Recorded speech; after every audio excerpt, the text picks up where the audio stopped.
Alright guys, we're Raw Wrestler here, and today I'm going to be reviewing July 27th episodes of NXT and the Cruiserweight Classic. But firstly, I do just want to say I picked up a couple more wrestling figures. I'm going to show you them very quickly. So we have Neville, purple Neville, it's pretty cool. We have, let me just put this on. Kevin Owens, who came with the NXT title. Probably should have had these prepared, like, with all the belts on and stuff. We have Alberto Del Rio, scarf from the US title, which is pretty cool.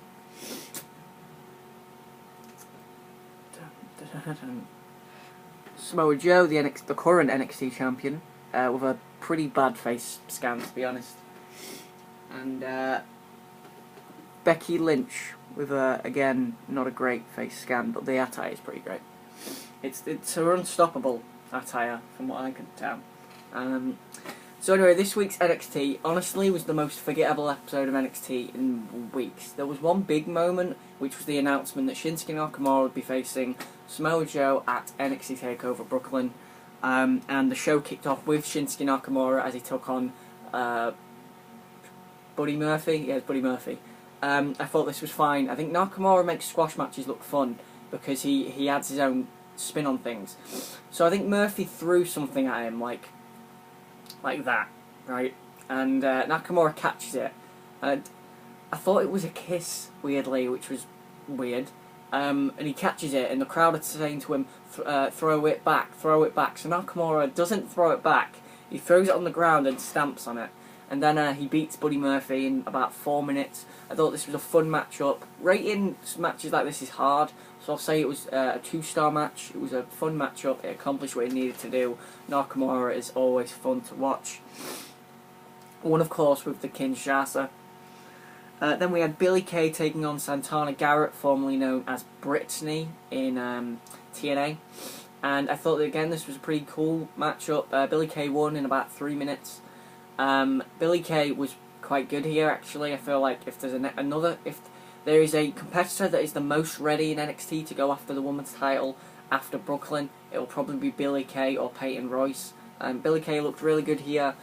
She won with a big boot and is apparently a heel now. I didn't know that, but this is the first time she's ever had an entrance, so I guess I wouldn't know that much about her character because she doesn't really do much in other matches.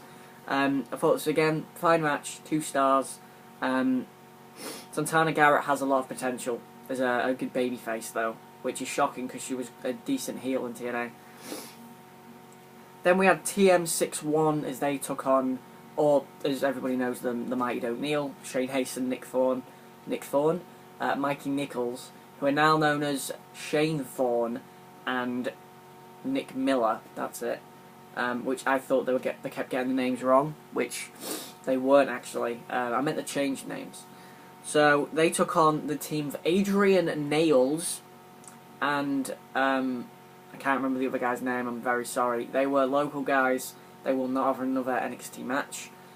This was fine. Again, 2 stars. It was fun. And the Mighty O'Neil, TM611. The one with a big, like, they both military press slammed the guy and then turned it into like a spine buster. It was a pretty cool finisher. TM61 will probably be the next tag team in line for a tag title shot after Brooklyn. TM61 against the Revival would be a cool match. Or TM61 against Gargano and Ciampa, which we've already seen. So, and that was a very good 9-minute NXT match. No Way Jose took on SteveCutlow, who again got his first entrance ever. And again, fine matchup, 2 stars. No Way Jose won in a minute. I know that I'm giving 2 stars for all this matchup. I'm just saying they're all fine, they're all fun, they all accomplish something. So none of them are bad matches from a technical standpoint. Jose was fun here. He showed a little bit more intensity, and he's ready for Austin Aries at Brooklyn. Although he better not win. They better not have Aries lose to No Way Jose. I just don't think Jose has gotten over with me to the extent that he's gone over with a lot of people. But I feel a lot of people are complaining about No Way Jose anyway, and he should definitely not be beating Austin Aries on that show.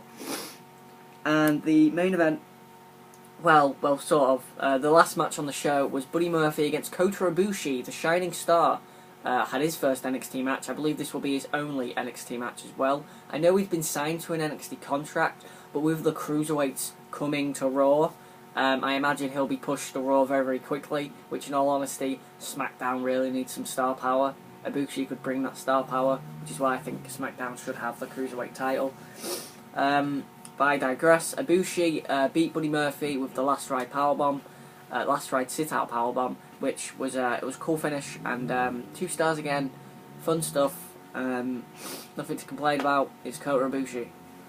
And the last segment on the show saw Samoa Joe come out and say, "I'm not facing Shinsuke Nakamura at Brooklyn."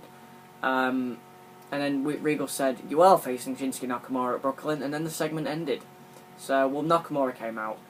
But, kind of a pointless segment. Regal's great, but kind of a pointless segment.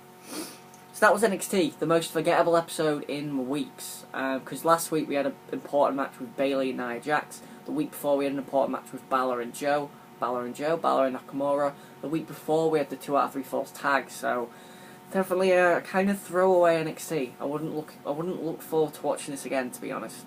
Nothing was bad, but it was just nothing would make me want to watch it again. Maybe the Ibushi debut.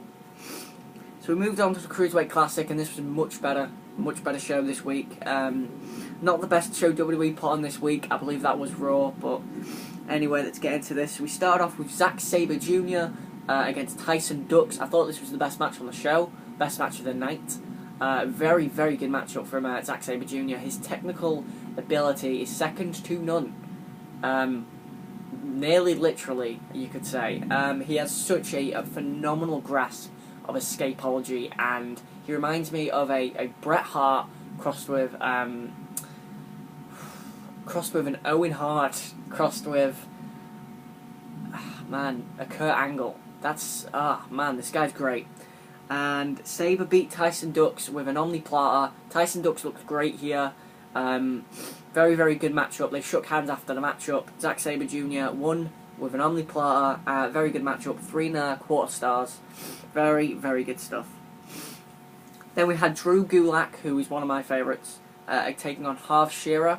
Now, Gulak's great, and he definitely showcased himself in this matchup, but I think Half Shearer was also very impressive.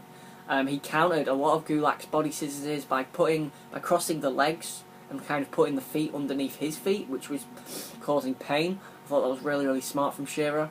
But in the end, Drew Gulak, the Dragon Sleeper, he locked it in on Half Shearer and made him tap out. So that's 2 submission finishes on this show, which was interesting.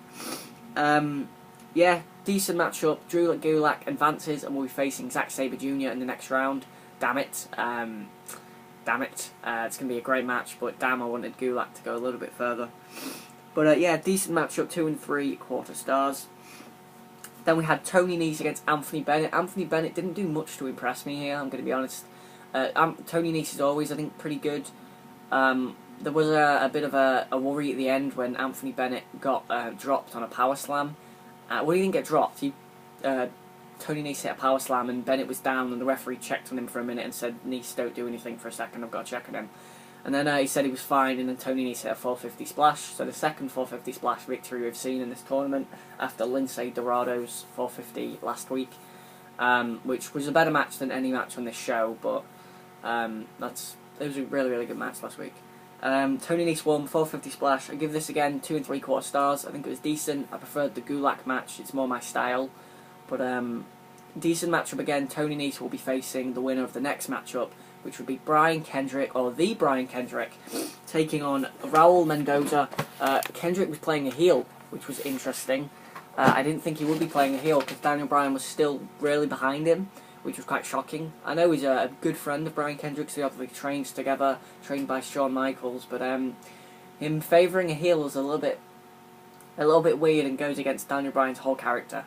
But Brian Kendrick was great here. I think Raul Mendoza was quite an impressive babyface here. But in the end, Brian Kendrick caught Raul Mendoza, sent him into the ropes, and put on a bull choke where you just choke the head. And it's always looked to me like that's an illegal move, but apparently it's not. Raul Mendoza taps out, so that's 3 submission finishes in 1 week. 3 submission finishes in the whole tournament, and they all happened this week. So, good matchup. I gave it 3 stars, and a good way to end the show. Was this a better show than last week's? I think the Lindsay Dorado match and the TJP match were very, very good last week. I think the Zack Sabre Jr. match is one of the best matches of the tournament so far. It was nice to see Kendrick. I think the main event was better this week. What was the other match? I think Gulak. It was nice to see Drew Gulak this week. But anyway, that is my review of the CWC and NXT for July 27th. Next week I will, I think, be coming back with a Raw review and a SmackDown review. Maybe for the first couple of weeks until it starts to really deteriorate. But thanks for watching, guys. This has been Bro Rossalot. Bro me, Hype Bro shirt today. This has been Bro Rossalot. Like, comment and subscribe for more. Tell me what you thought to this week's Cruiserweight Classic. Tell me what you thought to this week's NXT. Do you think Billie Kay can be the next woman star in the NXT division? And do you think Zack Sabre Jr. will be the winner of the Cruiserweight Classic? Thanks for watching. This has been Revolver Ocelot.